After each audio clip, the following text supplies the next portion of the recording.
Assalamualaikum warahmatullahi wabarakatuh. Selamat pagi anak-anak sekalian yang berbahagia. Ya, semoga hari ini adalah hari yang baik dan semoga anak-anakku semua sehat walafiat.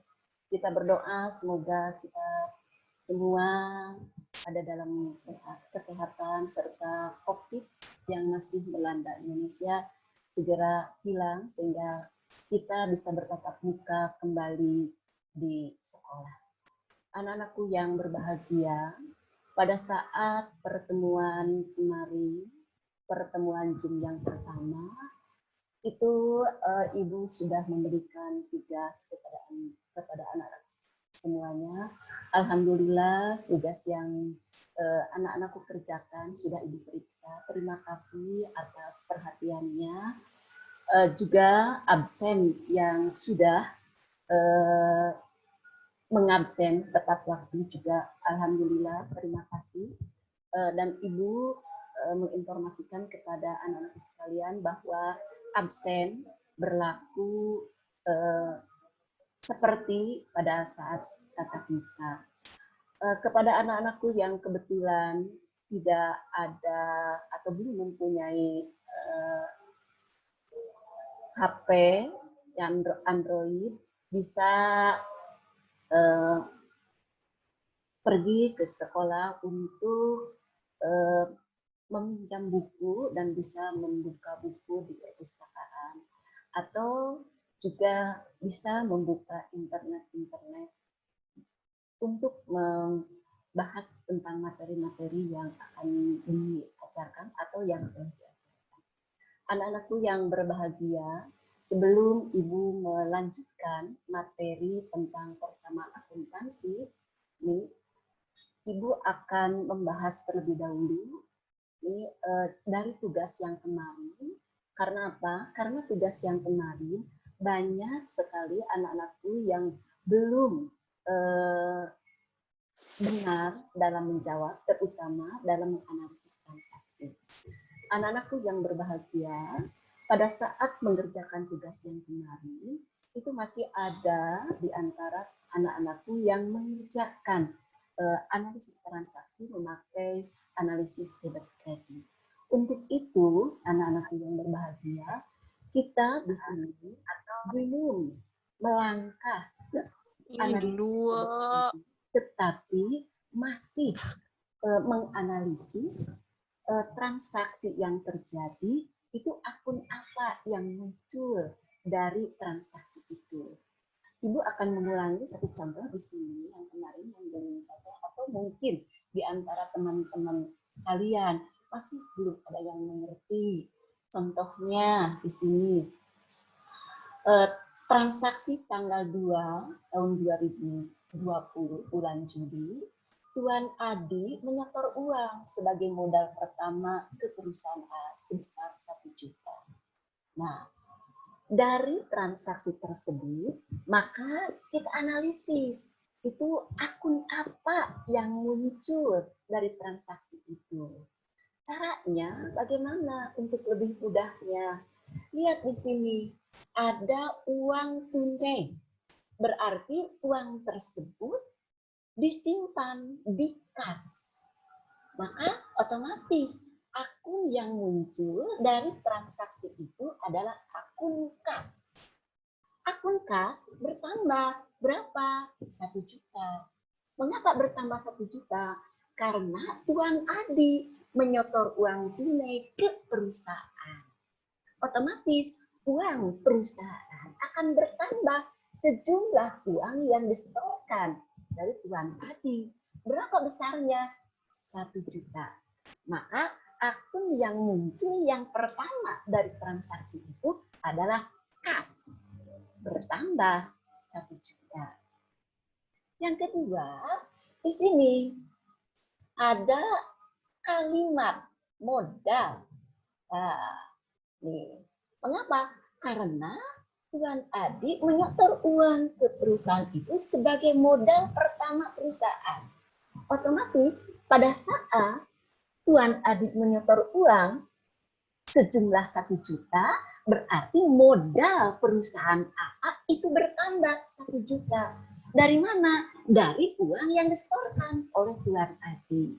Sehingga dapat disimpulkan bahwa akun yang muncul dari transaksi tanggal 2 itu satu kas, yang kedua modal. Di mana nominal uangnya itu sama 1 juta. Nah, itu salah satu contoh. Bagaimana anak-anakku? Bisa dipahami atau belum? Kalau umpamanya belum, masih susah untuk dipahami akun apa yang muncul, silakan anak-anak bisa menghubungi ibu melalui WA, silahkan melalui email, silahkan. Atau juga anak-anakku bisa ke perpustakaan, asal jangan bergerombol, tapi tetap memakai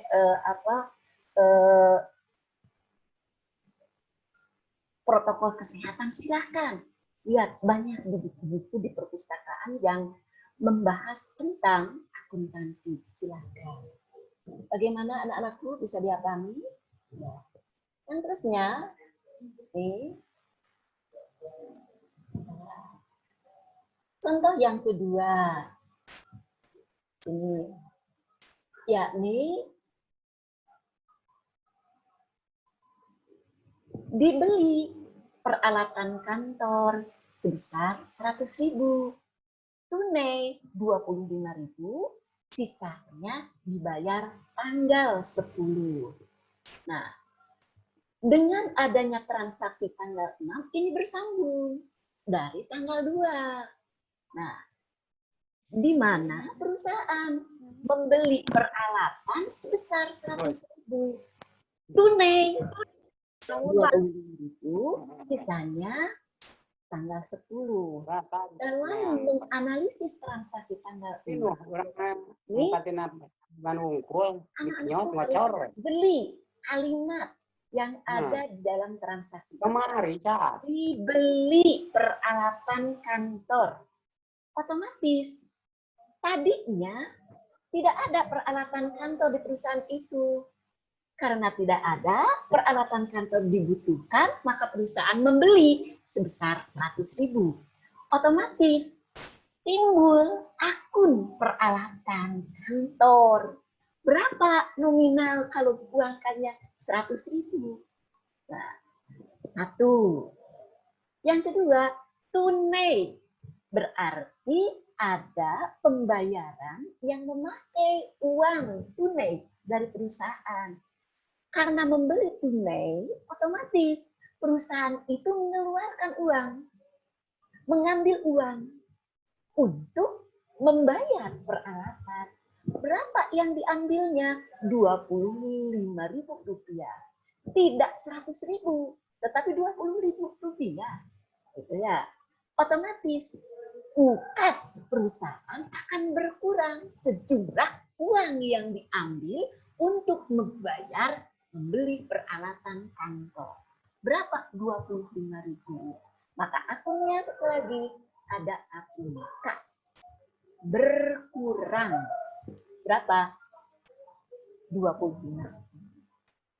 Yang terusnya, sisanya dibayar tanggal 10. Karena dibayar tanggal 10, ya otomatis perusahaan mempunyai kewajiban. Kepada siapa kewajibannya? Kepada yang menjual peralatan kantor. Berapa? 100.000 dikurangi 25.000, berarti 75.000. Nah, akunnya, akun apa? Akun utang atau akun utang, silakan. Berapa? Rp75.000. Ya, saya simpulkan di sini, akun yang muncul dari transaksi tanggal 6 itu, satu, peralatan kantor sebesar 100.000. Yang kedua, kas perusahaan berkurang 25.000 dan akun hutang atau utang berapa? Bertambahnya 75.000. Jadi ada 3 akun yang muncul dari transaksi tanggal 6 itu.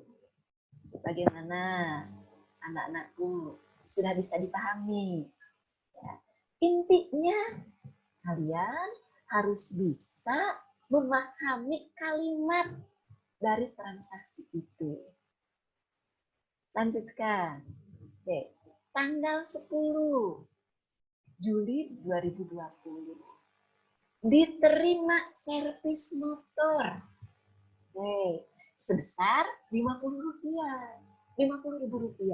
Diterima servis motor. Mengapa di sini? Karena di sini adalah perusahaan bengkel. Otomatis perusahaan bengkel itu akan mendapatkan pendapatan dari usaha bengkelnya itu apabila ada yang menyervis. Tanggal 10 ada yang menyervis, otomatis perusahaan menerima hasil servis. Bagi perusahaan, penerimaan hasil servis itu merupakan pendapatan perusahaan bengkel. Sekali lagi, penerimaan hasil servis bagi perusahaan bengkel itu merupakan pendapatan. Oke. Ngerti bisa? Ya pahami? Oke. Berarti muncul akun pendapatan. Berapa akun pendapatannya? Sejumlah yang diterima oleh perusahaan sebesar 50.000. Oke. Yang kedua, uang yang 50.000 yang diterima dari orang yang menyervis itu disimpan di dalam kas perusahaan. Otomatis kas perusahaan bertambah. Berapa? Sejumlah yang diterima. Berapa? 50.000. Bisa dipahami? Maka bisa disimpulkan analisis transaksi tanggal 10 itu akun yang munculnya ada 2. 1 akun pendapatan sejumlah 50.000. Yang kedua akun kas sejumlah 50.000. Bagaimana? Nah, itu contoh transaksi yang memunculkan akun-akun dari transaksi itu. Lebih banyaknya kalian akun apa yang muncul, otomatis kamu harus bisa mengerjakan dari soal-soal akuntansi. Bisa kalian ke perpustakaan mencari buku akuntansi, silahkan Anda gitu, mencoba di rumah untuk menyelesaikan analisis dari transaksi akun apa yang muncul. Karena tanpa mengerjakan tugas, tanpa membaca lebih lanjut yang banyak, tanpa mencoba, otomatis akan sukar untuk dipahami, akan sukar untuk dimengerti tentang analisis transaksi. Masih banyak lagi transaksi, membeli peralatan, membeli perlengkapan, gitu ya. Diterima pembayaran servis dengan tunai, diterima pembayaran servis yang disimpan di bank, diselesaikan servis tapi ternyata uangnya tidak sekarang tapi dibayar yang akan datang, itu akan mempengaruhi akun-akun yang muncul dari transaksi itu. Ya. Yang seterusnya kita lanjutkan, yakni penggolongan akun. Anak-anakku yang berbahagia, penggolongan akun itu ada dua. Satu ada aktiva, yang kedua ada pasiva. Aktiva itu harta perusahaan. Aktiva adalah semua kewajiban dan modal perusahaan. Aktiva itu dibagi dua. Satu, ada aktiva lancar. Yang kedua, ada aktiva tetap. Aktiva lancar, yakni aktiva atau harta perusahaan yang mudah diuangkan dengan segera. Contoh yang termasuk pada aktiva lancar, contohnya ada kas. Yang kedua, tabungan di bank atau akun bank. Itu juga termasuk aktiva lancar. Atau piutang, tagihan perusahaan, itu juga aktiva lancar. Perlengkapan perusahaan, itu juga aktiva lancar. Ada pembayaran sewa dibayar di muka, itu juga aktiva lancar. Satu kali lagi, aktiva lancar itu aktiva yang mudah diuangkan dengan segera. Yang kedua, ada aktiva tetap. Aktiva tetap itu adalah aktiva yang tidak mudah untuk diuangkan segera. Yang termasuk ke dalam aktiva tetap, contohnya peralatan kantor, peralatan bengkel, kalau itu adalah perusahaan jasa bengkel. Ada peralatan yang lainnya, itu juga termasuk aktiva tetap. Gedung, gitu. Ya, tanah, itu juga aktiva tetap. Aktiva yang tidak berwujudnya, ada hak paten, ada hak cipta, ada goodwill, itu termasuk aktiva tetap. Yang seterusnya, pasiva. Pasiva, satu ada kewajiban di sana, itu termasuk pasiva.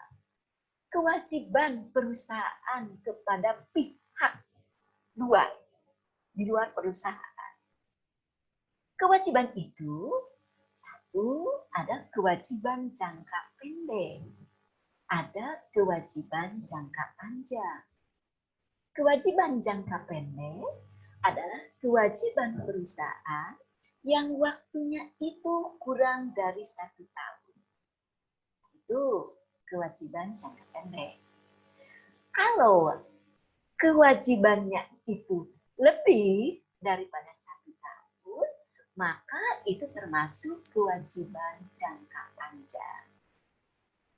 Yang kedua yang termasuk ke dalam pasiva adalah modal. Nah, itu golongan akun.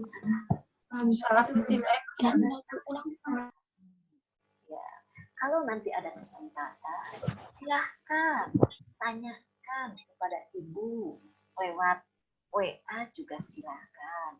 Mau menelpon ibu juga silahkan. Kapan saja kalau ada permasalahan yang kurang dipahami oleh anak-anakku, silahkan hubungi ibu. Ibu akan menerima dengan senang hati. Yang seterusnya dilanjutkan adalah kode akun. Kode akun di sini adalah suatu rangka yang menggunakan angka, huruf, atau kolaborasi keduanya. Kegunaan daripada kode akun dalam pembukuan yang pertama untuk mempermudah dalam mengidentifikasi akun dan buku besar. Yang kedua, mempermudah pencatatan, pengelompokan, penyimpanan, dan pengambilan data akuntansi. Yang ketiga, mengurangi pekerjaan pencatatan. Macam-macam kode akun yang biasanya dilaksanakan atau digunakan oleh perusahaan. Yang pertama, ada kode akun numeria. Yang kedua, ada kode akun kelompok.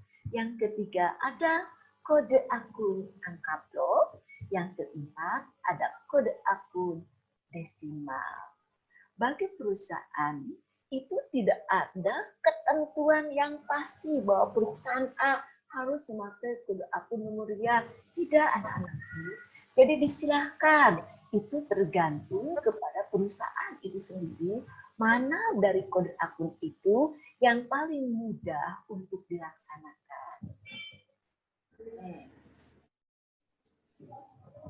Ya. Contoh di sini kode akun numeria.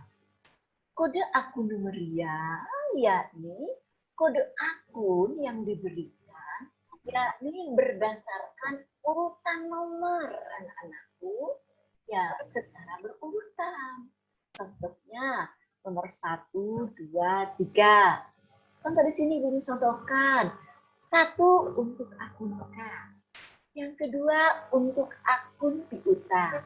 Yang ketiga untuk akun perlengkapan. Terus akun bank. Yang kelima akun peralatan. Yang keenam terus akun kredit dan seterusnya. Itu secara berurutan. Itu kode akun untuk numeria. Yang kedua kode akun kelompok. Yakni dengan mengelompokkan akun aktiva, kewajiban, ekuitas, pendapatan, dan beban. Contohnya 101. Angka yang pertama contohnya untuk golongan akun aktiva.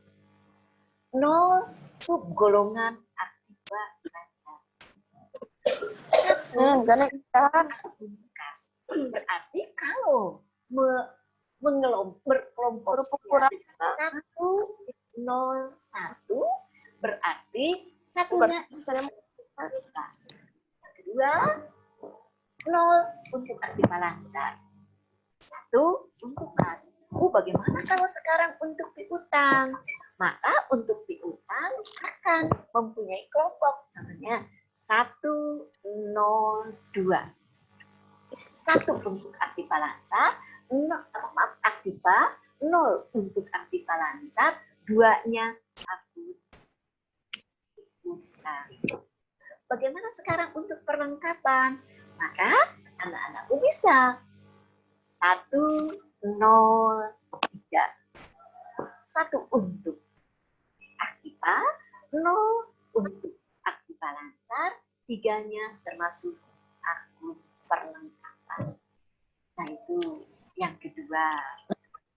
Yang ketiga itu akun blok, yakni dikelompokkan menjadi beberapa golongan dan golongan disediakan suatu blok angka yang berurutan untuk pemberian kodenya. Ibu mencontohkan di sini 1 untuk aktiva lancar, maka dikelompokkan 1 sampai 20. Utang lancar dikelompokkan ke dalam kelompok 81, jadi sampai 100. Bu, bagaimana kalau sekarang akun kas? Berarti untuk akun kas termasuk aktiva lancar pada blok 1 sampai 20. Untuk piutang itu termasuk aktiva lancar, maka akan dicatat dalam kode blok 1 sampai 20. Yang terusnya ada kode akun desimal, yakni pemberian kode akun dengan menggunakan 10 unit angka dari 0 sampai 9, di mana masing-masing digit merupakan kelompok, golongan, dan jenis akun. Ibu contohkan. 1 aktiva. 1.0 aktiva lancar. 1.0.1 aktiva. Maka itulah contohnya. Mungkin itu saja anak-anakku yang berbahagia. Ibu memberikan pelajaran melalui Zoom hari ini. Silakan nanti absen Zoom itu melalui Classroom dan Ibu akan menilai sikap anak-anakku sekalian berdasarkan jam pada saat mengabsen. Bentar kecap kasih mama. Selanjutnya Ibu akan membahas tentang persamaan akuntansi. Bentar kecap kasih mama. Insya Allah dilaksanakan pada tanggal 18 Agustus. Namanya bom Aku yang berbahagia yang Ibu sudah sampaikan hari ini. Wabillahi taufiq wal hidayah. Wassalamualaikum warahmatullahi wabarakatuh. Jaga kesehatan semua.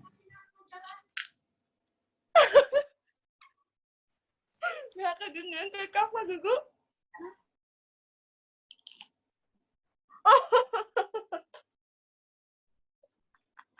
Oh.